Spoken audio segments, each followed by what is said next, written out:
my dear physics warriors, അപ്പം important ആയിട്ടുള്ള derivations എന്തുകൊണ്ടാണ് ഈ ഒരു സെഷൻ്റെ പ്രാധാന്യം? കാരണം നമുക്ക് 50% മാർക്ക് ഡെറിവേഷൻസിൽ നിന്നാണ് വരുന്നത്. അതുകൊണ്ട് തന്നെ ഇമ്പോർട്ടൻ്റ് ആയിട്ടുള്ള ഡെറിവേഷൻസ് അറിയുവാണെന്നുണ്ടെങ്കിൽ അത് നമുക്ക് അടിപൊളിയായിട്ട് പഠിച്ചിട്ടുണ്ടെങ്കിൽ 50% മാർക്ക് നമുക്ക് ഉറപ്പിക്കാനായിട്ട് പറ്റും. സോ നമുക്ക് നോക്കി നോക്കാം ചാപ്റ്റർ വൈസ് ആയിട്ട്. First chapter electric charges and fields എന്ന് പറയുന്ന ചാപ്റ്റർ. ഈ ഒരു ചാപ്റ്ററിൽ നിന്ന് ഈ 3 ഡെറിവേഷൻസ് ആണ് നമ്മൾ കൃത്യമായിട്ട് പഠിക്കുന്നത്. Electric field at an axial point of A dipole, electric field at an equatorial point of A dipole, torque on A dipole in A uniform electric field. So ഈ ഡെറിവേഷൻസ് എല്ലാം തന്നെ നമ്മുടെ ചാനലിലെ വീഡിയോസിൽ അവൈലബിൾ ആണ്. സോ വേഗം പോവുക, വേഗം പഠിക്കുക, കൃത്യമായിട്ട് സ്റ്റെപ്പ് ബൈ സ്റ്റെപ്പ് എല്ലാം വൃത്തിയായിട്ട് എഴുതാനായിട്ട് നോക്കുക. ഇനി സെക്കൻഡ് ചാപ്റ്റർ വരുമ്പോഴത്തേനും കുറച്ചധികം ഡെറിവേഷൻസ് ഉണ്ട്. സോ ഇതിൻ്റെ സ്ക്രീൻഷോട്ട് എടുത്തിട്ടോ എങ്ങനെയാണെന്നുണ്ടെങ്കിൽ നിങ്ങൾ ഓരോ ഡെറിവേഷൻസും കൃത്യമായിട്ട് നോട്ട് ചെയ്ത് വെക്കുക, കൃത്യമായിട്ട് അതിൻ്റെ ഡെറിവേഷൻ പാർട്ട് എഴുതി വെക്കുക. എക്സാമിന് മുമ്പ് ഡെഫിനറ്റ്ലി നല്ല പോലെ പഠിച്ചിട്ട് വേണം നമ്മൾ എക്സാമിന് പോകാനായിട്ട്. കാരണം 50% നമുക്ക് ഡെറിവേഷൻ പാർട്ടിൽ നിന്ന് മാത്രം വരുന്നത്. ഇനി കറണ്ട് ഇലക്ട്രിസിറ്റിയിൽ ഡ്രിഫ്റ്റ് വെലോസിറ്റിയുടെ, അതുപോലെ തന്നെ combination of cells series and parallel, അതുപോലെ വീസ്റ്റൺ ബ്രിഡ്ജിൻ്റെയും ഒരു ഡെറിവേഷൻ വളരെ ഇമ്പോർട്ടൻ്റ് ആണ്. അതുകൊണ്ട് തന്നെ അതും മിസ് ചെയ്യാതിരിക്കുക. കറണ്ട് ഇലക്ട്രിസിറ്റി മേജർ ആയിട്ട് ഈ 3 എണ്ണമാണ് നമുക്ക് പഠിക്കാനുള്ളത്. ഇനി next moving charges and magnetism വരുമ്പോൾ ഞാൻ പറഞ്ഞതുപോലെ തന്നെ ഒരുപാട് കൺഫ്യൂഷൻസ് ഡെറിവേഷനിൽ തന്നെ ഉണ്ടാക്കുന്നതാണ്. അതുകൊണ്ട് തന്നെ നല്ല രീതിയിൽ എഴുതി പഠിച്ചിട്ട് വേണം എക്സാമിനായിട്ട് പോകാൻ വേണ്ടിയിട്ട്. ഏകദേശം 5 ടോപ്പിക്സ് ആണ്, 5 ഡെറിവേഷൻസ് ആണ് നമുക്ക് ഇമ്പോർട്ടൻ്റ് ആയിട്ടുള്ളത്. വേറെ എന്തൊക്കെ പഠിച്ചില്ലെങ്കിലും ഈ ഡെറിവേഷൻസ് മറക്കാതെ പഠിക്കാനായിട്ട് ശ്രദ്ധിക്കാം. Okay, then next is magnetism and matter. Magnetism and മാറ്ററിൽ ഒരുപാട് ഡെറിവേഷൻസ് ഒന്നുമില്ല, ഉള്ളത് 2 എണ്ണം എന്താണ് ഇമ്പോർട്ടൻ്റ് ആണ്. അതുകൊണ്ട് തന്നെ അത് പഠിക്കാനായിട്ട് മറക്കാതെ പഠിക്കാനായിട്ട് നോക്കുക. Then next is electromagnetic induction. Electromagnetic ഇൻഡക്ഷനിലും ഉള്ള 3 ഡെറിവേഷൻസ് ഇവിടെ തന്നെ ഉണ്ട്. അതുകൊണ്ട് തന്നെ ഒന്നും മിസ് ചെയ്യാതെ പഠിക്കണം. 3 ഡെറിവേഷൻസും ഇമ്പോർട്ടൻ്റ് ആണ്, പഠിക്കണം. ഇനി നെക്സ്റ്റ് ഓൾട്ടർനേറ്റിംഗ് കറണ്ട് ആണ്. ഓൾട്ടർനേറ്റിംഗ് കറണ്ടിൽ ഇത്രയും ഇമ്പോർട്ടൻ്റ് ആയിട്ടുള്ള ഡെറിവേഷൻസ് ആണ്, പക്ഷെ ഈസിയാണ്. അതുകൊണ്ട് തന്നെ നമ്മൾ ഒരുപാട് കോൺഷ്യസ് ആവേണ്ട കാര്യമില്ല. നമുക്കൊരു ഒരു 1 or 2 hours ഉണ്ടെങ്കിൽ നമുക്ക് പഠിച്ചെടുക്കാവുന്ന ഡെറിവേഷൻസ് ആണ് ഓൾട്ടർനേറ്റിംഗ് കറണ്ടിൻ്റെ ഉള്ളത്.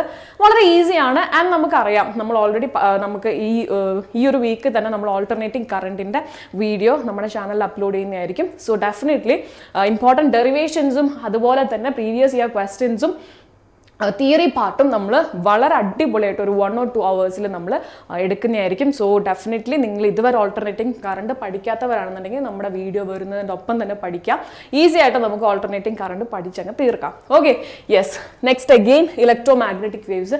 ഈ ഒരു വീഡിയോ നമ്മൾ അപ്ലോഡ് ചെയ്തിട്ടില്ല, അതും ഈ ആഴ്ചയിൽ തന്നെ നിങ്ങൾക്ക് പ്രതീക്ഷിക്കാം വിത്ത് പ്രീവിയസ് ഇയർ ക്വസ്റ്റ്യൻസ്. അതുപോലെ തന്നെ ഇമ്പോർട്ടൻ്റ് ആയിട്ടുള്ള 2 നമ്മുടെ എന്താ പറയുന്ന ഡെറിവേഷൻസ് ആണിത്. ഇതും മിസ് ചെയ്യാതെ പഠിക്കാനായിട്ട് ശ്രദ്ധിക്കാം. Okay, then next is ray optics and optical instruments. Again നമുക്ക് കുറച്ചധികം ഡെറിവേഷൻ പാർട്സ് ഉള്ള ഒരു ചാപ്റ്റർ ആണ് റേ ഓപ്റ്റിക്സ് എന്ന് പറയുന്നത്. സോ റേ ഓപ്റ്റിക്സിൽ ഇത്രയും പോർഷൻസ് നമുക്ക് ഇമ്പോർട്ടൻ്റ് ആണ്. അതുപോലെ തന്നെ നമുക്കറിയാം ഒപ്റ്റിക്കൽ റിലേഷൻ ബിറ്റ്വീൻ റിഫ്രാക്റ്റീവ് ഇൻഡെക്സും ആംഗിൾ ഓഫ് മിനിമം ഡീവിയേഷനും deviation through a prism of small ആംഗിളും ഇമ്പോർട്ടൻ്റ് ആണ്. സോ ഇത്രയും കുറച്ചധികം ഡെറിവേഷൻസ് ഉണ്ട്, പക്ഷേ എല്ലാം നമുക്ക് മാനേജബിൾ ആണ്. ഓക്കെ, നമുക്ക് മനസ്സിലാക്കി സിമ്പിളായിട്ട് പഠിച്ചെടുക്കാവുന്ന ഡെറിവേഷൻസ് ആണ്. വലിപ്പം കണ്ടിട്ട് നമുക്ക് പേടിക്കേണ്ട കാര്യമൊന്നുമില്ല. ഇത്രയും പഠിക്കണമല്ലോ എന്ന് ഓർത്തിട്ട് ആരും ഇരിക്കേണ്ട. വളരെ ഈസി ആയിട്ട് നമുക്ക് പഠിക്കാവുന്ന ഡെറിവേഷൻസ് ആണ്.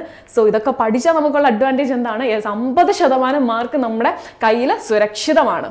ഓക്കെ, ദെൻ വേ ഓപ്റ്റിക്സിൽ വരുമ്പം yes definitely reflection on the basis of wave theory, refraction, ഇതൊക്കെ വളരെ ഈസി ആൻഡ് എന്താ പറയുക നമുക്ക് 1-2 മിനിറ്റിൽ മനസ്സിലാക്കി എടുക്കാവുന്ന ഡെറിവേഷൻസ് ആണ്. ദെൻ ഇന്റൻസിറ്റി, ഓക്കെ, അതും നമുക്ക് അറിയുന്ന കാര്യമാണ്.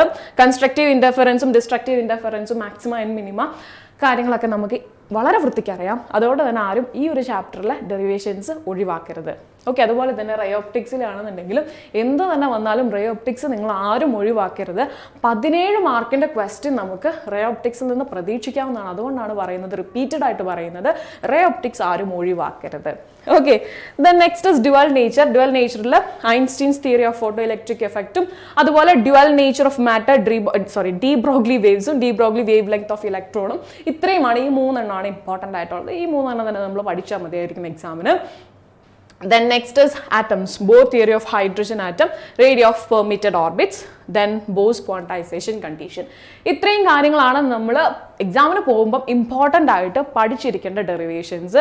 സോ ഞാൻ പ്രിഫർ ചെയ്യുന്നത് നിങ്ങൾ സെപ്പറേറ്റ് ആയിട്ട് ഒരു നോട്ട് എടുത്തിട്ട് ഈ പറയുന്ന എല്ലാ ഡെറിവേഷൻസും സെപ്പറേറ്റ് ആയിട്ട് എഴുതി വെക്കുക.